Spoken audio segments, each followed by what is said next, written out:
अलग अलग ब्रांड के दो पॉपुलर स्मार्टफोन। एक तरफ लेटेस्ट में लॉन्च हुआ स्मार्टफोन ओप्पो का K13 5G, वही दूसरी तरफ सैमसंग का popular smartphone Samsung Galaxy M35। वैसे तो इन दोनों स्मार्टफोन की प्राइस में कोई डिफरेंस देखने को नहीं मिलता है, तो अगर आप लोग भी 18,000 रुपीज से कम के प्राइस में बेस्ट वैल्यू फॉर मनी वाला ऑलराउंडर स्मार्टफोन लेने के लिए सोच रहे हो, तो आज के इस कंपैरिजन वीडियो को आप लोगों को पूरा जरूर देख के जाना चाहिए। तो बिना देरी करे चलिए वीडियो को हम शुरू करते हैं।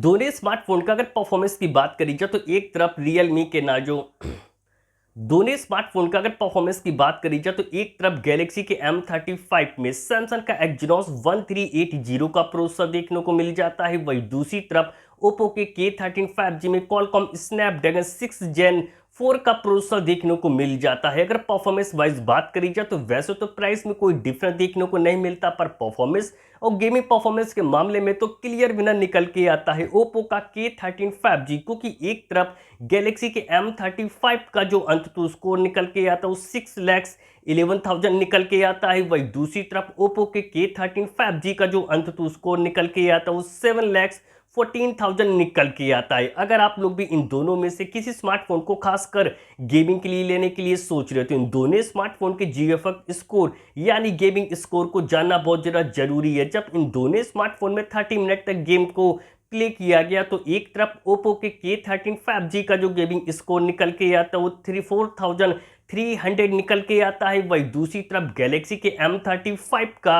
जो गेमिंग स्कोर निकल के आता है वो 3,600 निकल के आता है, जो कि गेमिंग वाइज तो बेटर हो जाता है ओप्पो का K13 5G। इन दोनों स्मार्टफोन की अगर डिस्प्ले सेगमेंट की बात करी जाए तो डिस्प्ले के मामले में ज़्यादा एडवांटेज आप लोगों को गैलेक्सी के M35 में ही देखने को मिल जाती है। 6.6 इंच की full HD plus super AMOLED display देखने को मिल जाती है। डिस्प्ले की अच्छी स्मूथनेस के लिए 120 हर्ट्ज रिफ्रेश रेट का सपोर्ट देखने को मिल जाता है, पर डिस्प्ले में 1000 निट्स की पीक ब्राइटनेस देखने को मिल जाती है। वही दूसरी तरफ ओप्पो के K13 5G में 6.67 इंच की full HD plus AMOLED display देखने को मिल जाती है। डिस्प्ले की अच्छी स्मूथनेस के लिए 120 हर्ट्ज रिफ्रेश रेट का सपोर्ट देखने को मिल जाता है और डिस्प्ले में 1200 निट्स की पीक ब्राइटनेस देखने को मिल जाती है। इन दोनों स्मार्टफोन के अगर IP रेटिंग की बात करी जाए तो उसमें तो बेटर हो जाता है ओप्पो का K13 5G IP60 मिल जाती है इन दोनों स्मार्टफोन के।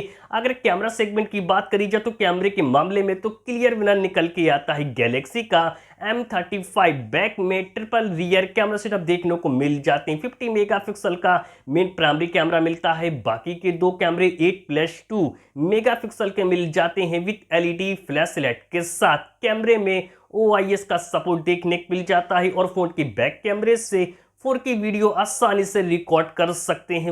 वही दूसरी तरफ ओप्पो के K13 5G के बैक में डुअल रियर कैमरा सेटअप देखने को मिल जाते हैं। 50 मेगापिक्सल का ओमनी विजन का सेंसर देखने को मिल जाता है, बाकी का दूसरा कैमरा 2 मेगापिक्सल का मिल जाता है विद LED फ्लैश लाइट के साथ। पर कैमरे में OIS का सपोर्ट देखने को नहीं मिलता है, पर फोन के बैक कैमरे से 4K वीडियो आसानी से रिकॉर्ड कर सकते हैं। इन दोनों स्मार्टफोन का अगर सेल्फी कैमरे की बात करी जाए तो उसमें भी बेटर हो जाता है गैलेक्सी का M35। 13 मेगापिक्सल का सेल्फी कैमरा देखने को मिल जाता है, पर फोन के फ्रंट कैमरे से 4K वीडियो आसानी से रिकॉर्ड कर सकते हैं। वहीं दूसरी तरफ ओप्पो के K13 5G में 16 मेगापिक्सल का सेल्फी कैमरा देखने को मिल जाता है, पर फोन के फ्रंट कैमरे से सिर्फ फुल HD वीडियो ही आसानी से रिकॉर्ड कर सकते हैं। इन दोनों स्मार्टफोन के अगर स्टोरेज टाइप की बात करी जाए तो उसमें तो फास्ट ही आता है ओप्पो का K13 5G UFS 3.1 का स्टोरेज टाइप देखने को मिल जाता है। वही दूसरी तरफ गैलेक्सी के M35 में